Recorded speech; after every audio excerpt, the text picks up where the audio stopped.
somebody who is white and they're kind of not familiar with this stuff and they're just kind of diving into it and they hear all this stuff about whiteness and oppression and blah, blah, blah, blah, blah, they start to get defensive about it. Especially if they're thinking about it about a moral or ethical, in a moral or ethical way, which is like why I don't agree with some versions, like some, I guess I would call it the fringe offshoot, kind of like the DiAngelo stuff, which actively tries to make white people guilty about things. It's like, why do that? It's not helpful and then do the what is it, like unconscious bias training, which is like been proved scientifically to not work. Well, I don't even know what the purpose of unconscious bias training is.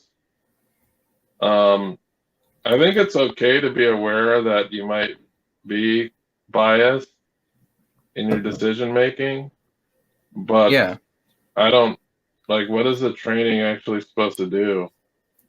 Is it just supposed is it supposed to make you aware of it, or is it supposed to actually make you change? Like, the only way you can change unconscious bias is to change your environment.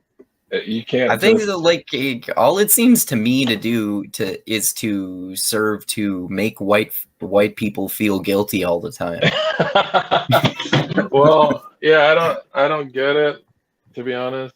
I don't know what it's supposed to accomplish, because the only way you can affect the unconscious bias is to actually affect like society itself. Like you telling somebody that they have unconscious biases ain't gonna fix them from having unconscious bias. It's not gonna do much. So of course.